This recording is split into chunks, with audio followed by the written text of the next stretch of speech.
flooding the street and this young man go. They don't investigate. There's minimum investigation done. It's like, for days.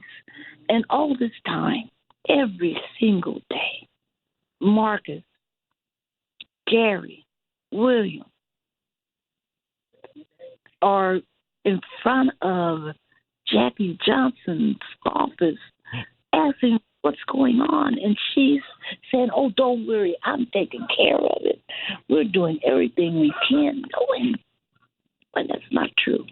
The other thing that happened and what's led to this investigation is that allegedly she called a friend, Mr. Barnhill, and who was an attorney who also has prosecutorial experience, and said, I want you on this matter.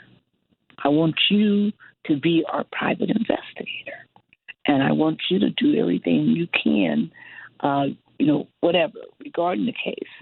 And she agreed, got him to agree to do that.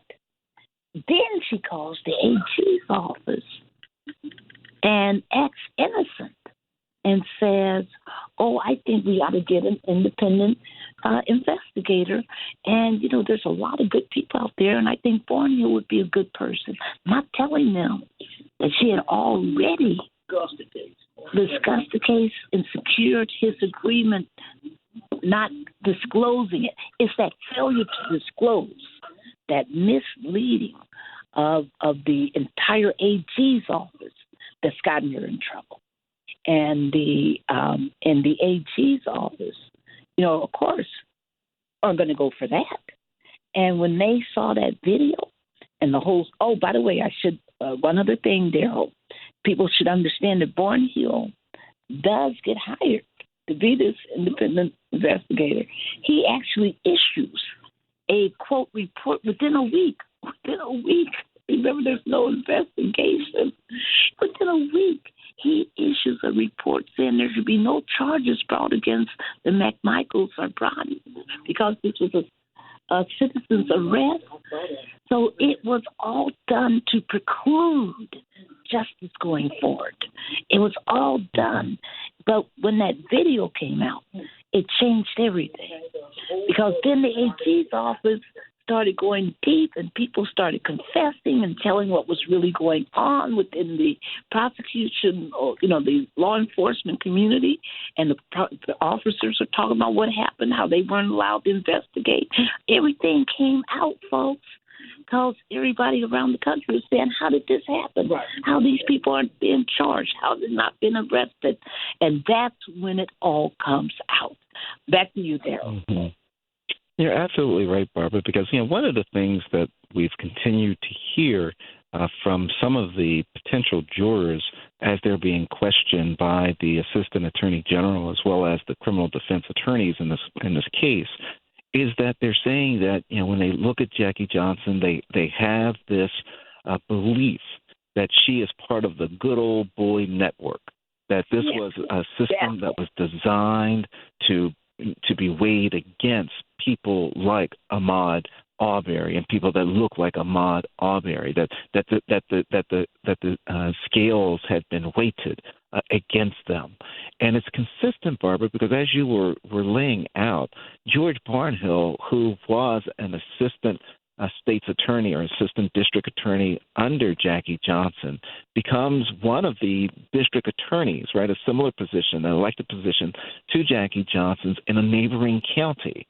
And so when Jackie Johnson has already done her dirt in terms of putting her fingers all over the scales on this thing by not allowing the Glenn County Police to do their job in investigating and arresting immediately, she then, you're right, she contacts George Barnhill to have this now attorney that used to work for her, who is now a independent elected district attorney.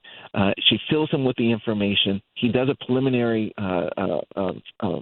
draft, if you will, analysis, saying that he believes it's a justified shooting, but she never discloses any of this to the Attorney General's office when she says that they need to farm it out to another district attorney because one of the killers, one of the people involved, Gregory McMichael, used to work for her office as an investigator and was a retired member of the police department that did the investigation in this case.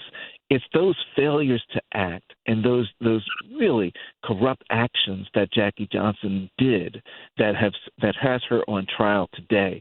And my goodness, Barbara, you and I continually preach about the importance of elected district attorneys and holding them accountable.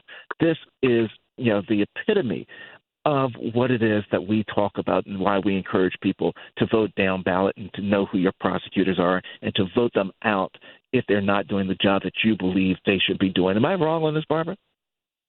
Not at all. Not at all. And Daryl, what I want everybody to understand is that all over the country, when you see injustice, be a Dr. King, stand up. Be a Jesse Jackson, stand up. Be a John Lewis, stand up. And one person, before we end this segment talking about what's been going on with this case, there's one person I want to bring up to speak just to you because she's been also leading the chanting, leading the strategizing, leading the organizing, and she works as the executive director of the Embracing Ahmaud PACE Foundation, which is the Marcus Arbery's foundation. I want her to tell you why she's here from where she lives, because it's not here, and why she's come here to stand beside family, and why and what she wants everybody listening out there to do, because we want you to be part of this support network for this mighty family. Good evening, Attorney Daryl Jones. This is Dr. Portia Miller. I'm known as Queen. I'm the Executive Director of the Ahmaud Marquez Arbery Foundation, field organizer for BLM ATL Grassroots. And I'm also standing in representation of BLM Grassroots out of California. That is our headquarters. I'm here today alongside the Arbery family, standing with the father, Marcus Arbery, standing with the mother, Wanda Jones, in the complete 100% justice for their son, their ancestor, Ahmaud Arbery. Today, jury selection has been very interesting. We have heard nothing but impacted, opinionated, people that can be prospects on the jury, stating how they have been affected locally by this case. And it's just so unfortunate that this family have to keep reliving this over and over and over again. But however, we are here now, 3 years later, trying to continue to get justice, to complete the conclusion for justice for Ahmaud by making sure we send ex-DA Jackie Johnson to prison. It's been an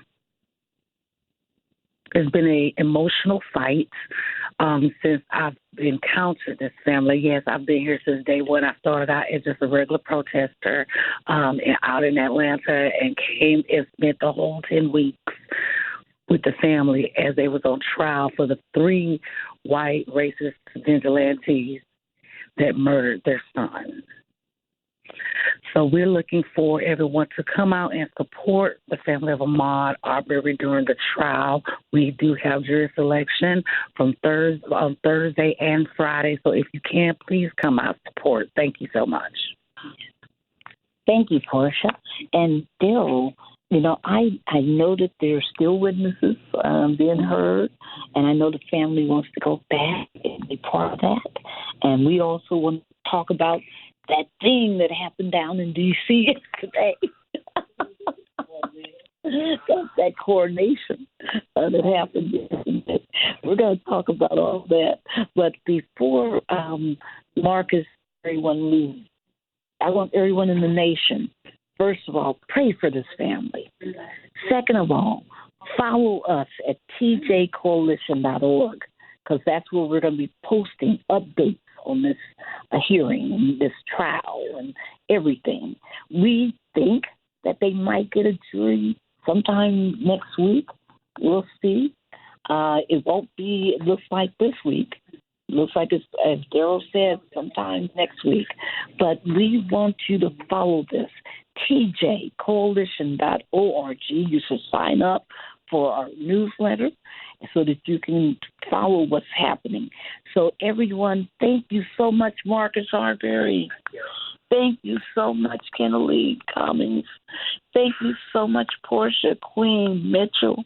Thank you to everybody whose hearts and souls have been with this family. TJC, the Transformative Justice Coalition, will always, always stand tall with Marcus Arbery and the family. Keep fighting. Thank you so much. And Barbara, and you're absolutely right. We certainly will continue to be right there with the Arbery family. We'll be in the courtroom with them. We'll be wherever they are, wherever they need us. We certainly will be right there with them. We're so thankful that Marcus and Kimberly Cummings, also Arbery, were able to join us today. And I know that there's the matron of the family, Diane Cummings Arbery, Diane Jackson Arbery, is in the courtroom too, and she will be there throughout the proceeding, and we look forward to rejoining them in a couple of moments after our show. I think we've also been joined, Barbara, by Dr. Karen McCrae. Karen, are you with us? I am. How are you? Doing great. And Dr. McCrae, I know you're in the district, our hometown. You're in D.C., and you were there for all the events from yesterday with regards to the the inauguration and all those events. Can you give us the view now from yesterday, from what happened and what your thoughts are? Well, I know that most black women in particular sat out, and I was one of them that did. I didn't watch anything yesterday.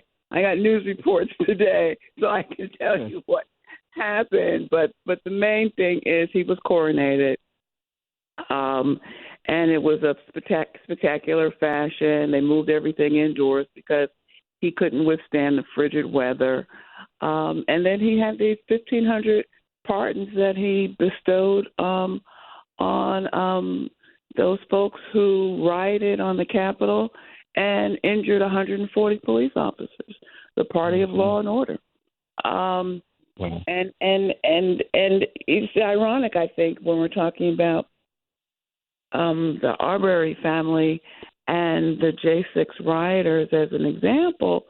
We all know that if McMichaels and his son were of a different hue, and these J6 rioters were of a different hue, they'd be calling for executions. There wouldn't be any pardons. There wouldn't be any second guesses. There wouldn't be any calling a district attorney to bail them out. We are now living in an age of complete white supremacy all the way across the board. And it's sad because, as we know, black people will bear the brunt of it.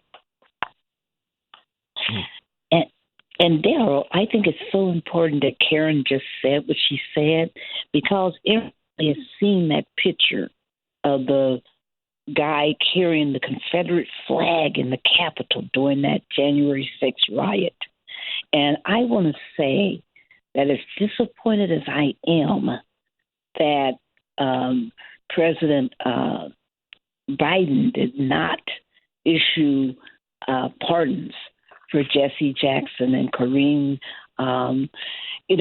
Brown and so many others who deserve pardons, I do want to say that I was very happy that he gave preemptive pardons to everybody who was part of that January 6th committee and everybody who was part of that, who were witnesses, who were officers, everyone, so that we don't have to spend our time dealing with stupidity and nonsense and evil of people being prosecuted because they tried to protect our democracy. And I want people to know that was so important. But these people who were parading, that